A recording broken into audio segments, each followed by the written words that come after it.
Apakah ada dalil Al-Quran yang menerangkan tentang alam kosong? Sudah dijelaskan pada surat Al-Insan ayat 1. Hal ata 'alal insan hinum minad dahri lam yakun syai'an madhkura. Bukankah pernah datang kepada manusia waktu dari masa yang kita itu belum merupakan sesuatu yang dapat disebut? Inilah yang menjelaskan dalam Al-Quran tentang kejadian masa lalu yang masa itu tidak dikenal, tidak bisa disebut karena di situ belum ada sebutan, belum ada yang menyebut, belum ada asma, belum ada af'al, belum ada sifat. Kesemuanya masih ada zatullah saja. Inilah yang dibilang alam suwung, yaitu gung lewang lewung. Gung itu maksudnya agung, yang agung adalah zatnya. Lewang lewung yaitu kosong tanpa ada siapa-siapa, atau zatan kinoyong opo, ya, tidak bisa diserupakan apapun karena belum ada apapun di situ. Disitulah letak kekosongan. Bagaimana memaknai tentang kekosongan itu? Mari kita Kahuripan yang dimuliakan oleh Allah. Di sini kita membahas tentang kahanan suwung, keadaan sebenarnya zat Allah. Makanya tak mengherankan jika kondisi suwung ini oleh kalangan sufi Jawa dianggap sebagai tahapan yang tertinggi, yaitu makrifat, dan orang yang berhasil mencapainya lalu disebut sebagai sosok yang kawruh atau waskito. Di sini pada akhirnya akan memunculkan kebijakan yang sejati yang bersifat universal. Lantas, mengapa suwung ini menjadi tahapan yang tertinggi? Jawabannya terkait dengan falsafah luhur kita yang berbunyi, pangeran iku bisa nguwoi kahanan opo wae tan kena kinaya ngopo, atau yang berarti bahwa Tuhan itu bisa mengubah atau menciptakan segalanya tanpa kemungkinan dapat diperkirakan lagi. Jadi dia itu adalah tan kena kinoyong opo, atau yang berarti tidak bisa lagi dijangkau oleh pikiran, oleh siapapun, sebab dirinya memang di luar batas akal pikiran dan imajinasi. Tak ada yang dapat memahami sejatinya kecuali sedikit, dan itu pun hanya atas izin dan kehendaknya pula. Jadi maksudnya, makanya bisa disimpulkan bahwa bagi seorang makhluk, Tuhan itu bisa dicapai atau dipahami hanya dengan mendekati sifat-sifatnya. Nah, di antara sifat-sifatnya itu adalah tan kena kinaya ngopo, yang akhirnya berujung pada kesuwungan dari seseorang. Artinya, untuk dapat mengenal Tuhan yang sejati, maka siapapun itu harus terlebih dahulu bisa mencapai keadaan suwung atau kekosongan, hilangnya keakuan diri. Dan suwung yang dimaksudkan di sini tentu harus bisa terlepas dari segala keterkaitan materi dan keduniawian, bahkan akal dan pikiran.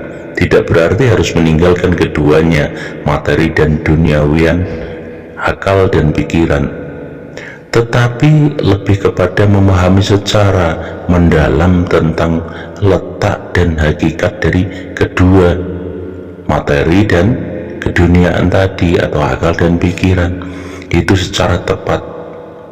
Ditambah lagi dengan memahami apa makna filsafat leluhur kita yang berbunyi sangkan paran dumadi, atau yang berarti pengetahuan tentang dari mana manusia berasal, kemana ia akan kembali. Dan dalam hal ini tidak terlepas dari hubungan antara manusia hamba dengan Tuhannya. Artinya falsafah sangkan parang dumadi itu sendiri bermaksud mengajarkan bahwa tujuan akhir dari kehidupan manusia adalah kepada Tuhan yang Maha Esa. Kan sesungguhnya Allah itu sebelum menciptakan apa-apa keadaannya kosong. Sebelum Allah menciptakan alam ahadiyat pun masih kosong. Belum ada rencana, belum ada kehendak, belum ada cita-cita Allah juga di situ. Beliau berada dalam alam agung, agung ke dalam keagungannya meliputi zatnya. Sehingga dalam menjalani kehidupan ini, si manusia ini pun harus memiliki nilai-nilai luhur ketuhanan untuk mencapai alam kosong itu.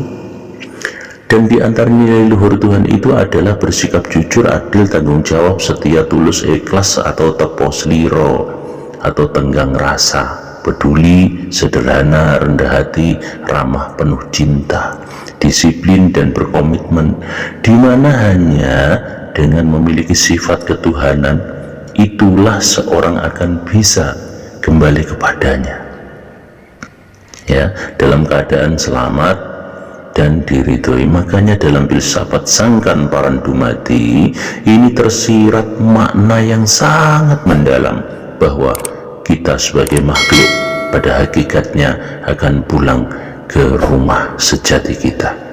Nah, dalam upaya agar bisa kembali ke rumah sejati tersebut, maka tidak ada pilihan lain bagi seseorang kecuali terlebih dahulu mengenal siapakah diri sejati sendiri.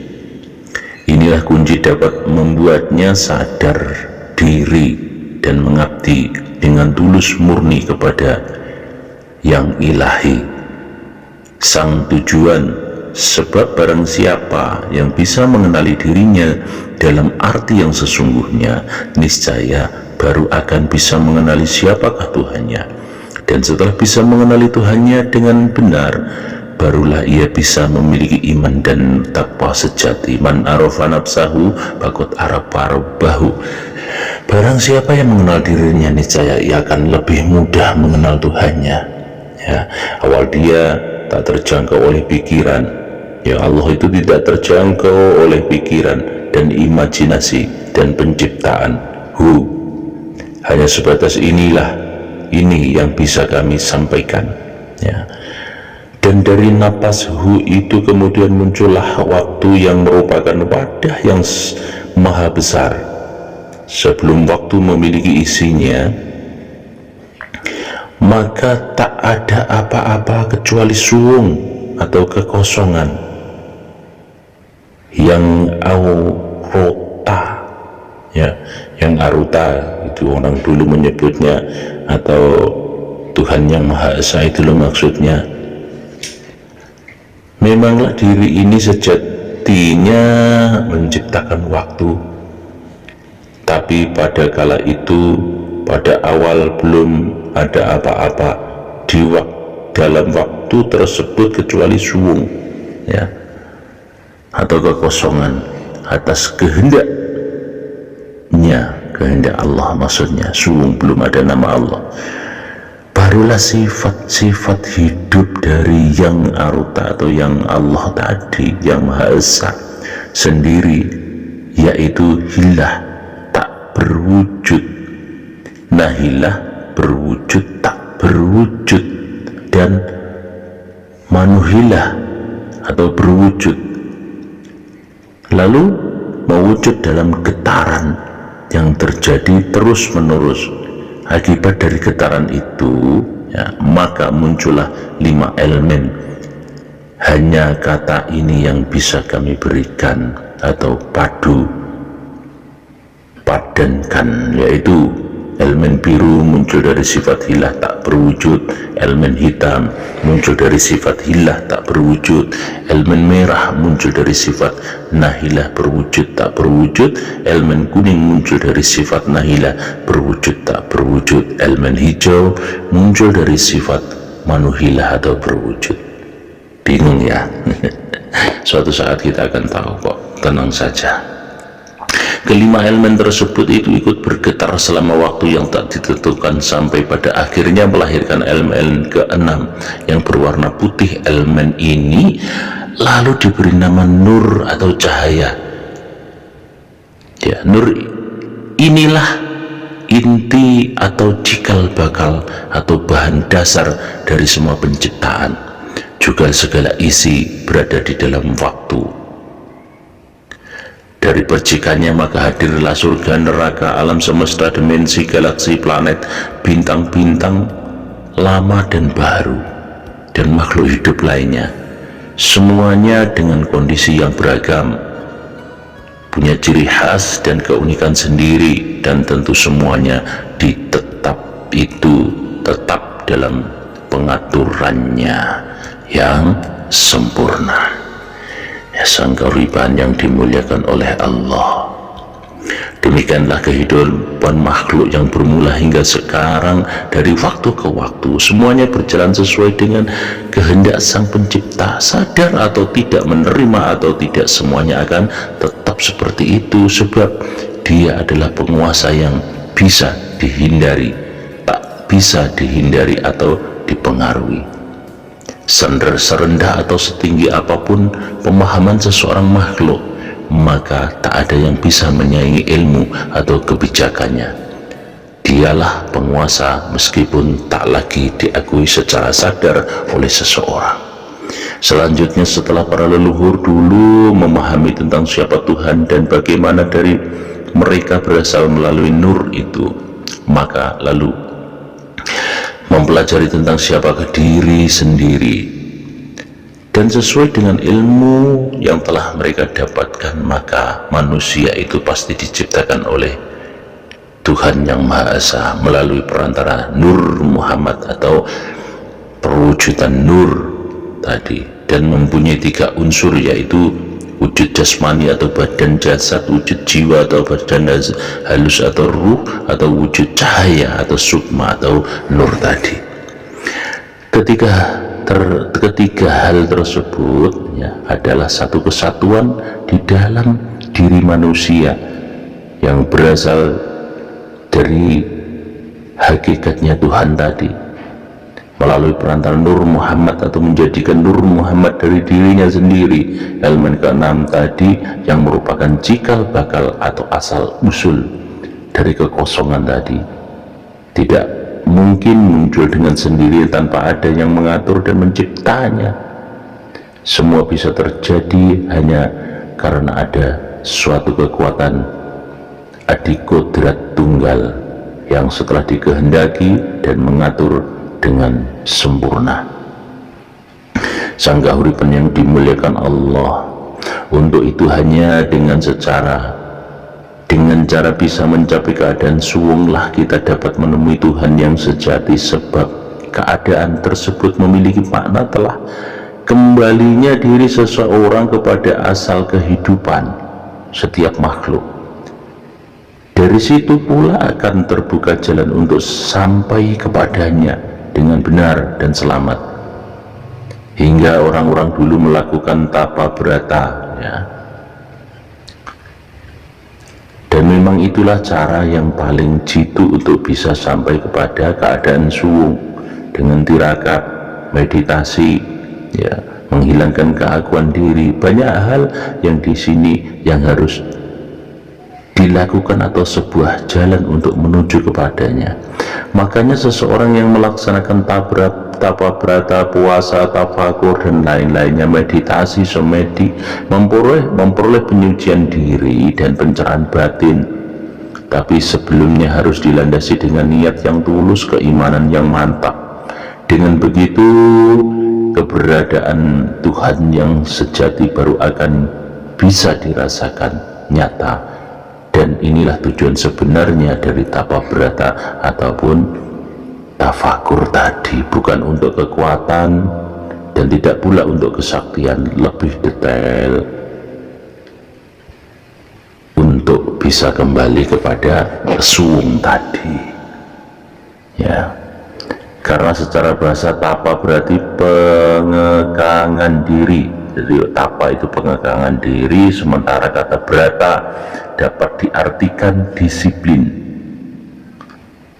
dengan tata cara tertentu, sehingga bisa disimpulkan dari keduanya, maka arti dari isi tapabrata itu sendiri adalah pengekangan diri, atau orang puasa atau orang tafakur itu ya, pengekangan diri dengan disiplin, dengan cara tertentu alias khusus. Inilah inti dari maksud sebenarnya pada kegiatan orang tapabrata. Kesemuanya itu untuk mencapai kekosongan. Kekosongan tadilah sebenarnya keberadaan Tuhan. Itu saudaraku ya. Sang kahuripan yang dimuliakan oleh Allah. Suwung dalam bahasa sehari-hari orang Jawa dimaknai bisa sepi, sunyi, hampa, kosong, singut, dan sejenisnya. Berarti tak ramai, tidak sedang bersama-sama alias setengah sendiri, mandiri atau terasing dari komunikasi.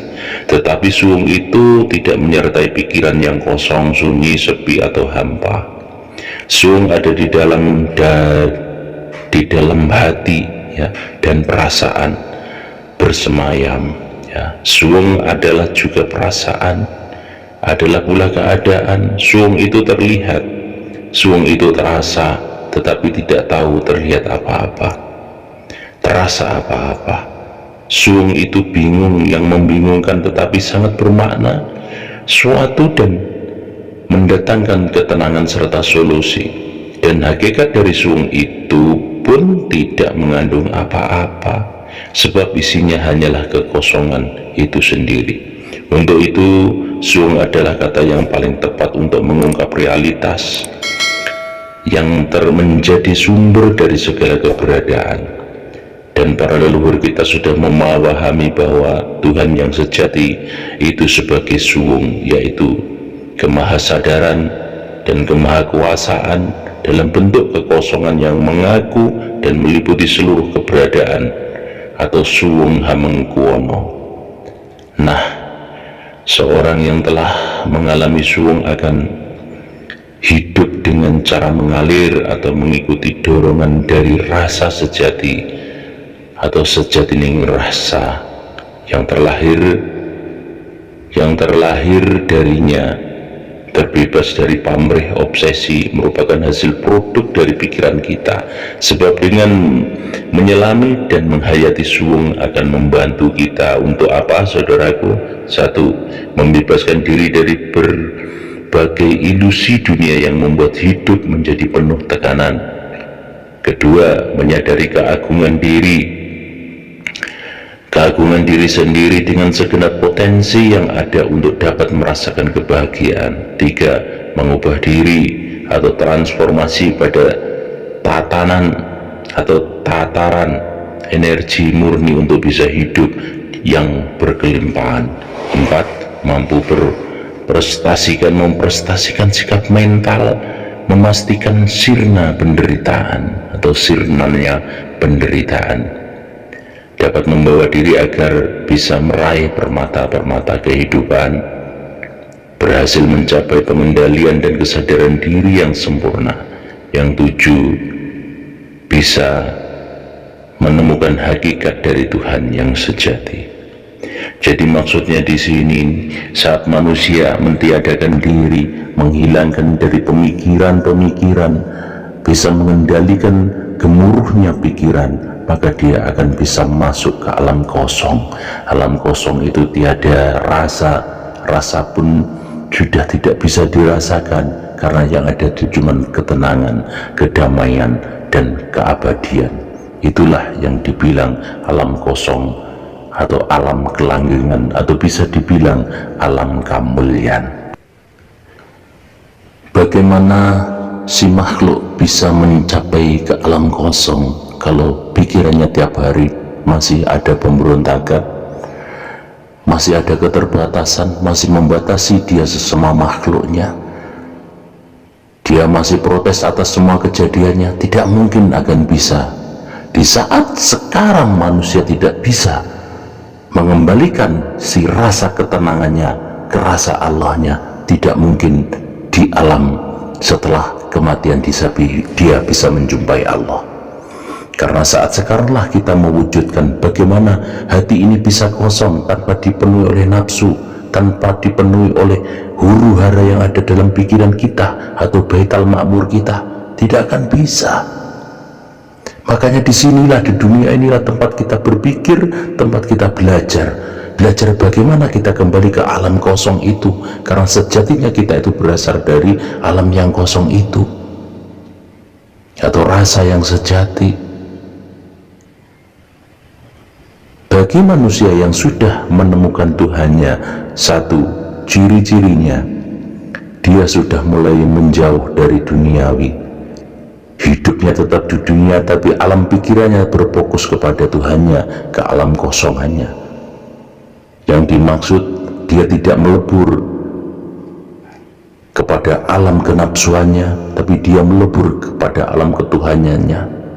Sudah tidak ada lagi itu pembatas, dia protes dengan siapa, dia geger dengan siapa, dia berontak dengan siapa, hatinya itu sudah tidak ada.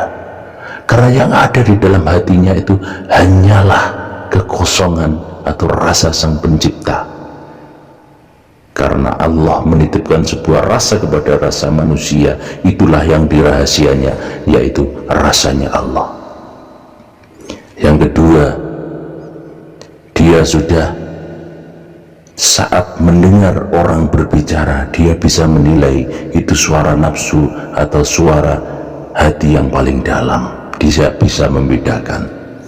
Kalau dia tidak suka suara yang di luar, kenapa harus dia mendengarkan suara gemuruh yang ada di dalam kepalanya? Itu suara nafsu. Dan dia sudah mulai menginginkan menyendiri, tidak dalam kebisingan atau topo yang rame. Dia masih berbaur dengan masyarakat, bersosial dengan baik, tetapi hatinya hanya Allah yang dipandangnya, tidak berkecamuk dalam hatinya. Disinilah dari orang-orang dulu, para leluhur kita mengajarkan kita, yaitu untuk puasa, untuk semedi, untuk tafakur.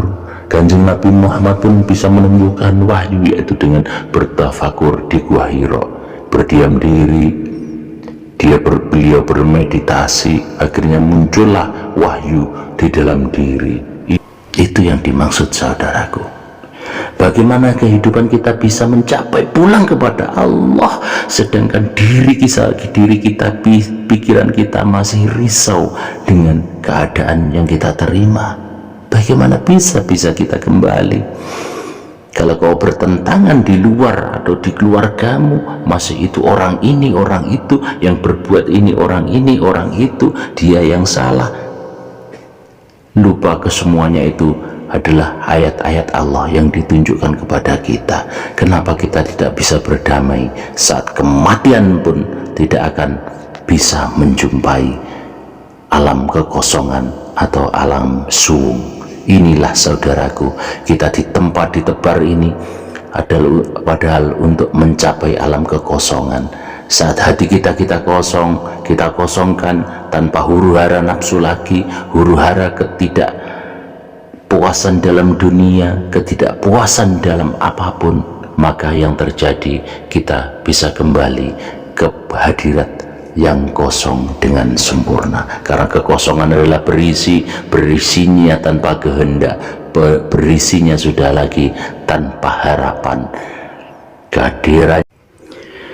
Jadi hati-hati kepada pencari Tuhan atau orang yang sedang mempelajari ilmu makrifat. Hati-hati dengan ini. Di saat hatimu masih bergemuruh dengan orang sekitarmu, berarti ini wujud kau belum sampai kepada hadiratnya. Banyak lagi yang harus dipelajari tentang ini. Saat kau berdebat dengan siapapun, apakah kau lupa sedang berdebat dengan Allah? Bila kau dihadapkan sesuatu yang tidak baik, bukankah itu suguhan dari Allah? Saat kau protes, bahkan kau melarikan diri dari masalah yang Anda tanggung, berarti apa? Kau melarikan diri dari sebuah ujian, sebuah ayat-ayat yang dihadirkan, kau menolaknya. Mana bisa kau mencapai ke alam kekosongan? kalau hatimu masih protes, nafsumu masih bergemuruh, saat kau belum berdamai dengan yang hidup di dalam, atau kau duduk dalam makom itu, tiadalah yang kau pelajari itu sia-sia, kau belum berhasil. Maka teruslah belajar menerima kenyataan hidup. Apapun yang dihadapkan, entah itu yang dihadapkan adikmu, entah itu hadapkan istrimu, suamimu, saudaramu, tetanggamu, itulah ayat-ayat Allah yang dihadirkan pada dirimu. Terimalah apa adanya. Biarlah Tuhan yang berpikir, biarlah Tuhan yang berkehendak. Jangan kau memikir dan berkehendak atas kehendakmu sendiri. Kita salah besar, kita akan terjerumus lagi. Disitulah yang dibilang kita kepleset siratal mustaqim, kita tergelincir ke neraka, yaitu panasnya hatimu atau terbelenggunya hatimu dari jiwa-jiwa yang tersesat tadi.